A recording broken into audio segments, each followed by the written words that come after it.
दल के कमजोर साथी। भगत सिंह के लाहौर वाले षड्यंत्र केस में दिल्ली कमर्शियल स्कूल के व्यायाम के अध्यापक सूरज बली को पुलिस लाहौर ले गई और उससे मारपीट कर कुछ भेद मालूम करने चाहे थे, परंतु जानते हुए भी सूरज बली ने कुछ भी बताने से इनकार कर दिया। बाद में पुलिस ने उसे छोड़ दिया। जब वह दिल्ली लौटा तो दल के कुछ सदस्य उसे मिले। उनमें एक कैलाशपति भी था। वह सूरज बली मोहल्ले दस्ता के पास छत्ता सूफी जी के समीप रहता था। उसकी पत्नी चंद्रवती भी वहीं रहती थी। चंद्रवती अधिक शिक्षित नहीं थी। उसका रंग काला था, किंतु छवि कुछ बुरी नहीं थी। वह खादी पहनती थी और पर्दा नहीं करती थी। कैलाशपति का वहां आना जाना हो गया था। उस समय वह नंद किशोर के साथ हिंदू कॉलेज के हॉस्टल में रहता था। उसके सारे खर्च का भार नंद किशोर ही उठाता था।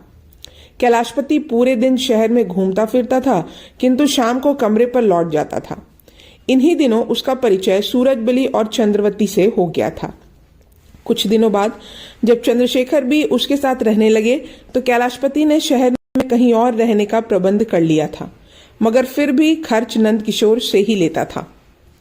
यहाँ यह दोहराना आवश्यक है कि चंद्रशेखर दल के प्रत्येक सदस्य से अपने प्रिय बंधु जैसा व्यवहार करते थे। इसी संबंध में नंदकिशोर निगम ने लिखा है, फरवरी सन 1930 ईस्वी को मुझे टाइफाइड हुआ। ज्वर का पहला दौर 32 दिन तक रहा। फिर एक दिन ज्वर उतरा और फिर दूसरे दिन चढ़ गया।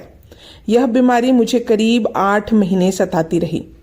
मैं 24 मार्च सन 1930 ईस्वी तक हॉस्टल में रहा।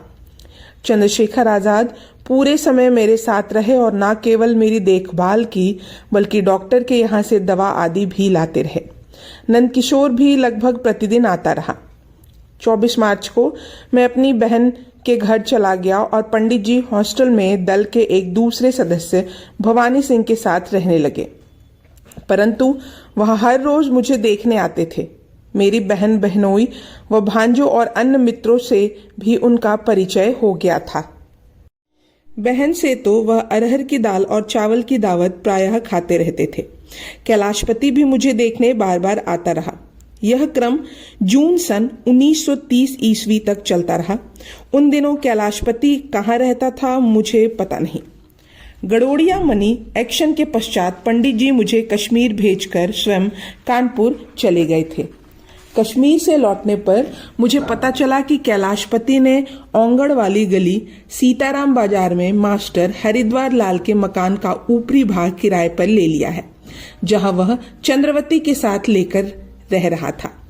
मैंने मास्टर सूरज बली से बात की तो पता चला कि चंद्रवती मास्टर जी को छोड़कर कैलाशपति के साथ रहने लगी है।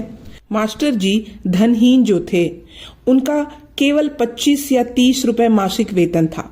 उधर कैलाशपति के पास दल का रुपया था। 170 रुपए मासिक तो वे मुझे ही लेते थे। 30 रुपए मासिक चतुर्भुज डिडवानिया से लेते थे। उसके रुपया लेने के सूत्र और भी थे जो मुझे मालूम नहीं थे। मुझे यह बात बुरी लगी और मैं एक दिन लगभग प्रातः 10 बजे उसके घर गया। मैंने जो दृश्य अपनी आंखों से देखा, दुखी भी हुआ और क्रोध भी आया। उन दोनों को अपने आने का परिचय देकर जब मैं कमरे में गया तो देखा एक और खादी की करीब 20-25 साड़ियां तथा 40-50 ब्लाउज रखे हुए थे। मैं चकित रह गया और दुख से मेरी आंखों के सामने अंधेरा छा गया। मेरी दुखी होने का कारण था कैलाशपति का झूठ। जब मैं हिंदू कॉलेज दिल्ली में लेक्चरर नियुक्त हुआ तो मेरा मासिक वेतन 200 रुपए था। साथ ही मैं कॉलेज के हॉस्टलों का सुपरिटेंडेंट भी बन गया। हॉस्टल में मुझे एक बड़ा कमरा और 2 छोटे कमरे दिए गए और कॉलेज की ओर से एक नौकर। अविवाहित होने के कारण मैंने खाने का अलग प्रबंध नहीं किया। मैं हॉस्टल के मेस में ही खाता था। उसी मेस से कैलाशपति और चंद्रशेखर जी का भी भोजन आता था। मैं केवल एक समय ही भोजन करता था और खाने का मासिक खर्च करीब 14-15 रुपए आता था। मैं अपनी दूसरी आवश्यकताओं के लिए मात्र 10 रुपए रखता था।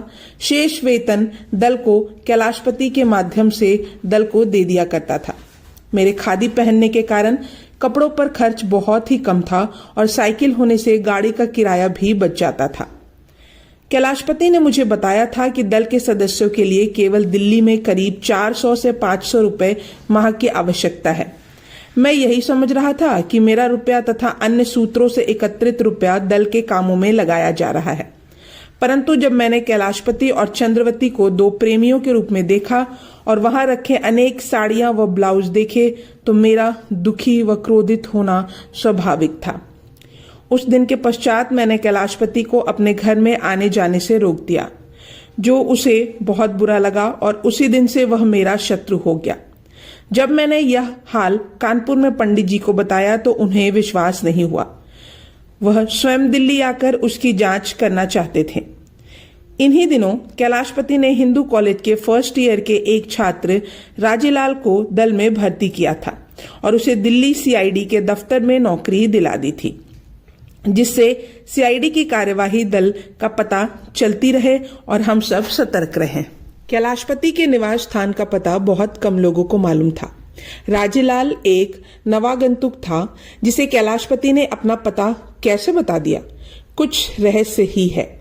उसे सितंबर में दल में भर्ती किया गया और उसी समय सीआईडी में भर्ती करा दिया गया था। राजेलाल ने दल को सतर्क करने के स्थान पर सीआईडी को ही सतर्क कर दिया और दिल्ली की पुलिस तथा सीआईडी ने 28 अक्टूबर सन 1930 ईस्वी की संध्या को राजेलाल के बताए हुए पते पर सीताराम बाजार में अघौड़ी वाली गली में साइकिल से उतरकर घर के भीतर जाते कैलाशपति को पकड़ लिया। कैलाशपति पुलिस को मकान के अपने भाग में ले गया, जहां चंद्रवती भी उपस्थित थी। कैलाशपति ने पुलिस से चंद्रवती को ना पकड़ने के लिए कहा और वादा किया कि वह पुलिस के सामने सारा भेद खोल देगा। पुलिस दोनों को पकड़कर पुलिस थाने में ले गई और दोनों को लॉकअप में बंद कर दिया। पुलिस चौकी पर पहुंचकर जब सरदार करम सिंह, डीएसपी और सीआईडी ने कैलाशपति से प्रश्न पूछे तो उसने उत्तर दिया, मैं सारा भेद खोलने के लिए तैयार हूं, परंतु मैं ये भेद केवल मिस्टर पील के सामने ही खोलूंगा। सरदार करम सिंह मिस्टर पील का नाम कैलाशपति के मुख से सुनकर चकित हो गया। वह तो समझता था कि पील का नाम सीआईडी के उच्च अधिकारी तक नहीं जानते, मगर यहाँ तो क्रांतिकारी दल के सदस्यों तक को मिस्टर पील का नाम, उनकी उपाधि और काम भी मालूम है। कैलाशपति ने अपनी गिरफ्तारी के समय सरदार करम सिंह से चंद्रवती को बंदी ना बनाने की प्रार्थना की थी। थाने ले जाने के बाद भी उसने यही प्रार्थना की थी कि चंद्रवती को छोड़ दिया जाए। उसकी बार बार की इस विनती को सुनकर पुलिस समझ गई कि चंद्रवती कैलाशपति की कमजोरी है। इसका पुलिस ने भरपूर लाभ उठाया। पुलिस ने कैलाशपति को धमकी दी कि यदि उसने पुलिस की बात नहीं मानी तो चंद्रवती के साथ बुरा व्यवहार किया जाएगा। पुलिस की इस धमकी से कैलाशपति भयभीत हो गया। तब उसने पुलिस के सभी प्रश्नों के उत्तर मिस्टर पील के सामने देने को कहा था। उस रात दोनों को अलग अलग कमरों में बंद कर दिया गया। दूसरे दिन पील कैलाशपति से उसी कमरे में मिला। मिस्टर पील कैलाशपति से अपरिचित था। वह हैरान था कि कैलाशपति उसे कैसे जानता है। अपने विस्मय के भावों को छिपाते हुए उसने कैलाशपति से पूछा, कहो क्या कहना चाहते थे। उत्तर में कैलाशपति ने कहा, मैं आपको आपके प्रत्येक प्रश्न का उत्तर दे दूंगा और पुलिस को क्रांतिकारी दल के तमाम भेद भी बता दूंगा, मगर पहले आपको यह वादा करना होगा कि आप चंद्रवती को यहां से जाने देंगे और उसके विरुद्ध कोई अभियोग नहीं चलाएंगे। यदि आपने ऐसा किया तो मैं आपसे वादा करता हूं कि आपको जरा भी परेशान नहीं होने दूंगा।